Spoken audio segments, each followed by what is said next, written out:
tuna karon sakle tur hi kema ayin na lahi larzoga timelang asa tu ma nilang kaming shelo hianin tinu khoi thak ti chun lo shefura he lahi hetia kani thei chan min siam tu ni me ka tan phei chon ro pui lu tuga weng zat po sa ilang kan ne lei thei ro ni tila tikang ram sang le ram enga zi ania he lahi champhai khwa ania cheu trek sa ram enga hi an drummer le ang composer beran la zong zong tila kaspi solo hemi composer hi ni ta chuanin ramsang hi an basis ania ramsang alung lengin la hi azia ka chu chu changkhat le thunon te hi kazia ke ti chu chu ram enga hi ani na tuai mama chuan hel hai hi ron chuak ania katan chuanin alu khop me so ngai na ka shelo alu ni saram enga le saram sang chunga polong thu ka soya kite lul min saktira kalom ani katiteng tutleng kalom char char bokang kan ron sange tinu khoi thak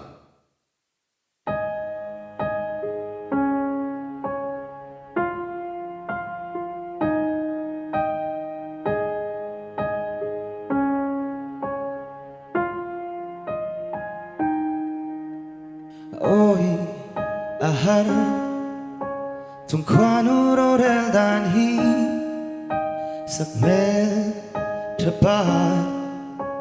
katani hiani moi silo shing ni hei zong zinga kalung i dum zo be ma se ga tra khwa ti se thon tu ini si o ka don lung ru plan te la eng tin min no ang mo ka tan hian lung ru ni sang lo ka phak lo te ka swang to na ram mi tha lang ba ka chang si lo tin lung khong ai tha hi khong ai ta en si lo lên tăng khu ini mo ini vul zual ze val tin lung idum ti ka hay big lo o dan roal lo vin nan hel ron te eng tin ka om ve don se ka tan hian lu ru ni sang lo ka tom hong hong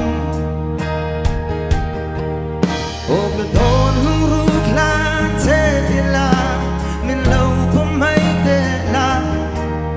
ke ariang tu ai sa o akim tu ran ka swam tu na ram mi khalang ba ka chang si lo tin lung khong ai tha hi khong ai ta and si lo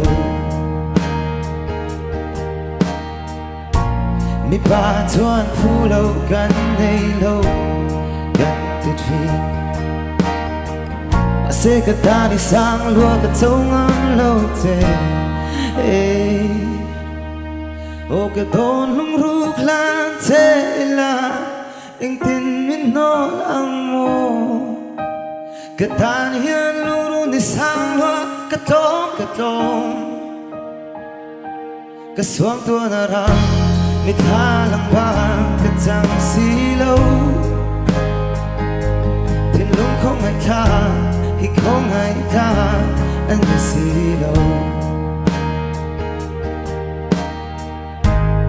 oh oh oh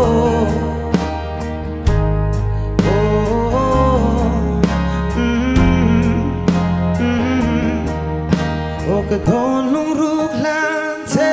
la eng tin min no ang mo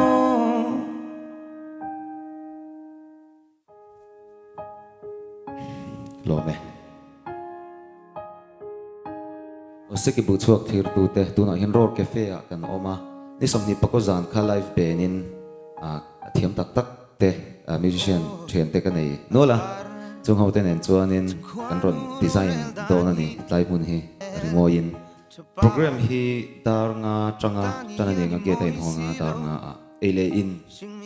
velo om beka hetama office ban pa amo koy amo an kal chua pa tlai lam in chen ma ron lua in e por ton ton hetama in ron e anga amun hi no mania zan ina la karon sak pa ka khan in ro tham lo te pon yang chu tu vak in an la tu vak o mi la shet lo niang chu khateng te po kha karon sa anga chuan in special guest te po kan nei the mai the ke ni le ror cafe te po kan in po cha na sa to le kan lo phur to le ni i som ni pa ko jana chuan in en theu don na mang tha thau